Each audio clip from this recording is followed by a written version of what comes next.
کے تحفظ کے لیے، جد و جہد کے لیے، آقا نامدار صلی اللہ علیہ وسلم کی رسالت کے لیے، صحابہ کے تحفظ کے لیے ایک آیت تیری صدارت میں، ایک آیت تیری قیادت میں، ایک آیت تیری سربراہی میں، ایک آیت تیری اقتداء میں، ایک آیت تیری اقتداء میں ہم اپنی جانیں نچھاور کرنا سعادت سمجھتے ہیں۔ صحابہ کے تقدس کے لیے، صحابہ کے تحفظ کے لیے ہم اپنی جان کو ایک آیت آپ کے اشارہ ابرو پر جانے لگا دیں گے، پیچھے نہ ہٹیں گے۔ ایک آیت تیری عظمت کو سلام پیش کرتے ہوئے میں ان ساتھیوں کا یقین دلا رہا ہوں۔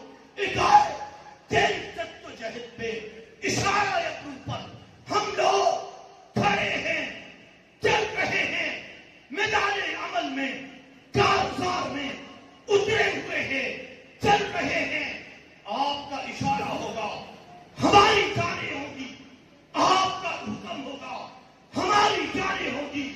ہم صحابہ کے تقدس کے لیے، صحابہ کے تحفظ کے لیے، ناموس رسالت کے تحفظ کے لیے اپنا سب کچھ قربان کر رہے ہیں۔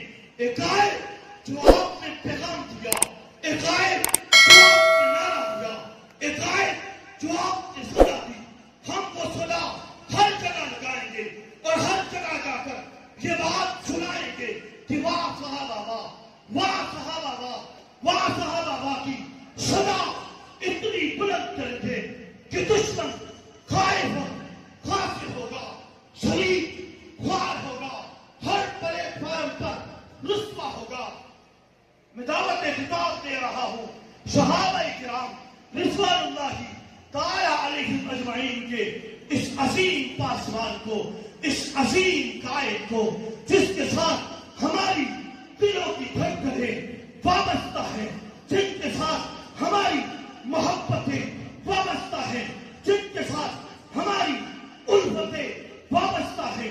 تشریف لاتے ہیں صدر اہل سنت والجماعت، قائد اہل سنت، شہزادہ اہل سنت حضرت علامہ غازی عبد الفاروقی صاحب۔ نعرہ تکبیر! یہ پیارا پیارا، یہ پیارا پیارا، یہ پیارا پیارا، یہ راز سنا۔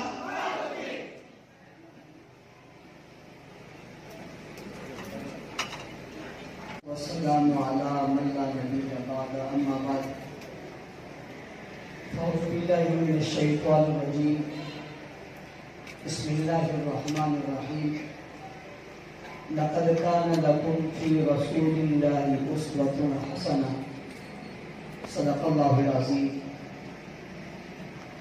واجب الاحترام علماء کرام، جدو شہر کے غیرت مند باوفا، بہادر نڈر بے باک بے خوف، توحید و سنت کے پروانوں، اصحاب رسول کے دیوانوں، علماء کرام کی گفتگو آپ حضرات سے بات فرما چکے ہیں۔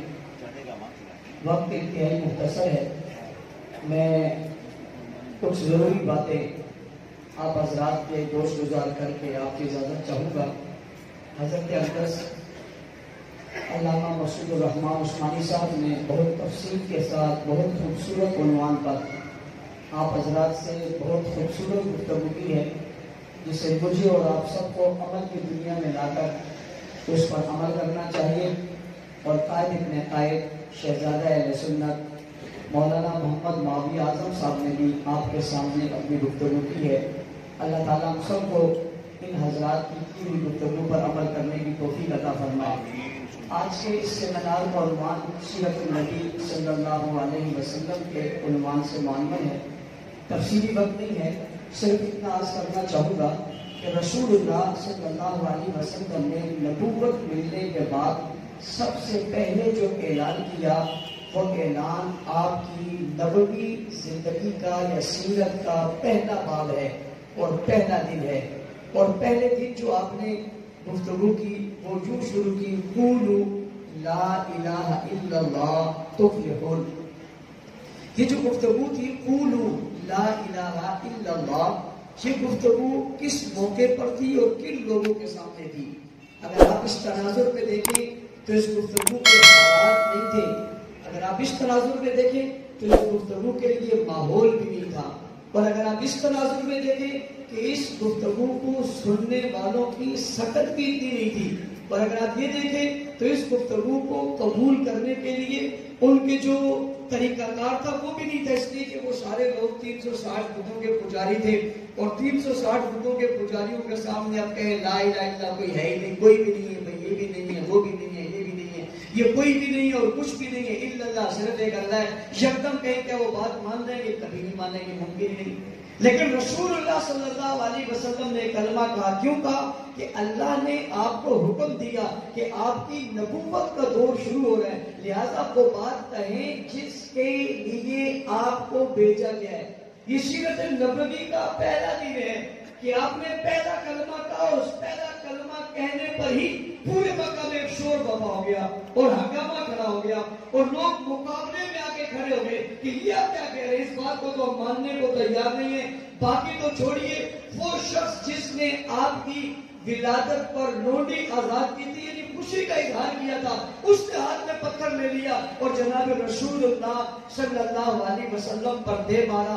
آپ جانتے ہیں، آپ کے علم میں جب گھر کا فرد اٹھ کر مارے تو باقیوں کے لیے تو بڑی آسانی ہو جاتی ہے، ماحول ایک دم بگڑ گیا۔ جب ماحول بگڑ گیا، حالات خراب ہو گئے۔ چلے پہلے اندازہ نہیں تھا، اس گفتگو کے بعد اور اس پتھراؤ کے بعد اور عوام کے اشتعال میں آنے کے بعد اور لوگوں کے بفر جانے کے بعد اب تو یہ بات واضح ہو گئی نا کہ حالات بہت خراب ہیں اور بہت مشکل والے ہیں، لہذا اب آگے چلنا بہت مشکل ہے۔ تو سیرت نبوی کیا ہے؟ حضور علیہ السلام کی سیرت کیا ہے؟ آقا علیہ السلام نے پھر کیا کیا؟ کیا ان حالات میں جب وہ گمبھیر ہو گئے، مشکل ہو گئے، سردار وڈیرے بڑے ایک طرف ہو گئے، پوری قوم جمع ہو گئی، آپ کے مقابلے میں آ گئی، تو آپ نے کیا کیا؟ جو کچھ آپ نے کیا اسی کو سیرت کہتے ہیں، جو کچھ آپ نے کیا اسی کو آپ کی زندگی کا طریقہ کہتے ہیں، جو کچھ آپ نے کیا اسی کو تو اسوہ حسنہ کہتے ہیں، جو کچھ آپ نے کیا اسی کو تو نبوی زندگی کہتے ہیں۔ آپ نے کیا کر کے آپ نے ایک لمحے کے لیے اس کلمے سے روح گردانی کرنے کو ایک لمحے کے لیے سوچا بھی نہیں، یہاں تک کہ آپ کے چچا ابو طالب نے آ کر ایک موقع پر کہہ دیا کہ دیکھیں یہ قوم اور یہ فلاں اور یہ فلاں، لہٰذا آپ اس کو چھوڑ دیں، کوئی اور بات کرتے ہیں، کوئی اور بات کرتے ہیں۔ حضور نے فرمایا میرے ایک ہاتھ پر چاند اور دوسرے پر سورج لا کر رکھ دیا جائے تب بھی میں اپنی بات چھوڑ سکتا۔ بعض موقعوں پر کہا کہ آپ کو چاہیے کیا؟ دولت چاہیے، عورت چاہیے، شہرت چاہیے، نام چاہیے، سرداری چاہیے، وہ بھی ہم دینے کو تیار ہیں، لیکن یہ بات چھوڑ دیں۔ حضور علیہ السلام نے اس کا بھی انکار کیا کہ مجھے کچھ نہیں چاہیے، مجھے تو اللہ کے حکم کو پورا کرنا ہے اور اس نظام کی بات کرنی ہے، لہذا میں یہ بات ماننے کو بھی تیار نہیں۔ یہ بھی رد کر دیا، وہ بھی رد کر دیا۔ مکہ مکرمہ سے نکلنے کی بات ہو گئی، آپ نے ان بتوں کو تسلیم نہیں کیا۔ آج کل کے ماحول کے حوالے سے کہنا چاہتا ہوں، بعض لوگ کہتے ہیں کوئی بات نہیں، ساری بات کسی نے کہنا مانو، کچھ لوگ کچھ دو کی پالیسی پر چلو، کچھ ان کی مان لو، کچھ ان کی مان لو، کچھ ان کے لے لو، کچھ ان کے لے لو۔ اچھا، اس طرح پہ ہم سیرت النبی کو دیکھ لیتے ہیں، جب یہ کہا جاتا ہے کہ بت بہت سارے بڑے، بھائی سب کی مخالفت تو نہ کرو، ایک بڑے کی چھوڑ دو، درمیان والے کی چھوڑ دو، یہ چھوٹے سے والے کی چھوڑ دو، اس کونے والے کی چھوڑ دو، اس کونے والے کی چھوڑ دو، اس کو بیچ سے نکال دو، اس کو بیچ سے نکال دو، 5 اپنی منوا لو، ایک تو ان کی مان لو، 50 اپنی منوا لو، ایک تو ان کی مان لو، بھائی 100 منوا لو، ایک تو مان لو۔ لا الہ کا معنی ایک ہے کہ کسی کی کچھ نہ مانو، صرف اللہ کی مانو۔ بھائی کسی کی کچھ نہ مانو، صرف اللہ کی مانو۔ حضور علیہ السلام کی نبوی زندگی کا پہلے دور کی، پہلے دنوں کی پہلی گفتگو بتا رہی ہے، کسی کی کچھ نہ مانو، اس معاملے میں صرف اللہ کی مانو، اللہ کے رسول کی مانو، دین اور اسلام کی مانو، کسی کی مت مانو۔ انکار کر دیا، کچھ نہیں مانتے۔ لا الہ الا اللہ ہوا کیا؟ ہوا یہ کہ آپ کو ملک سے نکالا گیا، وطن سے نکالا گیا، گھر بار چھڑوائے گئے، آپ کے دوستوں کو مارا گیا۔ بھائی یہ سبھی کچھ ہوا، یہ سبھی کچھ ہوا، لیکن ایک لمحے کے لیے کیا رسول اللہ صلی اللہ علیہ وسلم نے باطل کے ساتھ کمپرومائز کیا؟ کیا کبھی ان کی کوئی ایک بات مانی؟ کیا کچھ لوگوں کی پالیسی میں کچھ بتوں کا انکار اور کچھ کا اقرار کر لیا؟ جی کچھ ان کی مان لو، کچھ ان کی مان لو۔ حضور صلی اللہ علیہ وسلم کی سیرت بتاتی ہے جو تمہیں اللہ نے کہا وہ مان لو۔ پھر کچھ لوگ کہتے ہیں کہ جی آپ سیاست اور حکمت اور تدبر سے آ رہی ہیں، آپ تو بڑے شدت پسند ہیں، آپ تو بات مانتے ہی نہیں ہیں، ایک بات پہ کھڑے ہو گئے، بھلا ایک ہی بات پہ ہمیشہ قائم رہے بندہ، یہ کیسے آگے چل سکتا ہے؟ ہم کہتے ہیں اس کی مثال موجود ہے، وہ کہتے ہیں کیا مثال موجود ہے؟ ہم کہتے ہیں مکہ مکرمہ موجود ہے، رسول اللہ کی ذات موجود ہے، پیغمبر علیہ السلام کا کلام موجود ہے، ارے کلمہ طیبہ موجود ہے، حضور کا اعلان موجود ہے، حضور کی پہلی تبلیغ موجود ہے، پہلا باز موجود ہے، لا الہ الا اللہ کا کوئی کمپرومائز نہیں کیا۔ اور جب واپس آ گئے، جب مدینہ منورہ سے مکہ مکرمہ میں آپ داخل ہو گئے اور داخل ہو کر اس بیت اللہ میں بت پڑے ہوئے اور آپ ان بتوں کو اٹھاتے ہیں اور اٹھا کر سب کو باہر پھینک رہے، یہ بھی پھینک، یہ بھی پھینک، یہ بھی پھینک، تو سوال ہوتا ہے کہ سب کو تو مت پھینکیں، یہ دل آزاری ہو رہی ہے، یہ ان کی تکلیف ہو رہی ہے، بھئی کسی کی دل آزاری نہیں کرنی چاہیے، کسی کی دل آزاری نہیں کرنی چاہیے، کسی کے خداؤں کو برا نہیں کہنا چاہیے۔ ارے یہاں برا تو نہیں کہا جا رہا، یہاں تو توڑا جا رہا ہے، مارا جا رہا ہے، اٹھا کر باہر پھینکا جا رہا ہے۔ میں آپ سے پوچھتا ہوں جن لوگوں کی عقیدت اور بتوں کے ساتھ تھی انہیں تکلیف ہوئی یا نہیں ہوئی؟ دل آزاری ہوئی یا نہیں ہوئی؟ تو رسول اللہ صلی اللہ علیہ وسلم تو دنیا کی دل آزاری کرنے کے لیے نہیں آئے تھے۔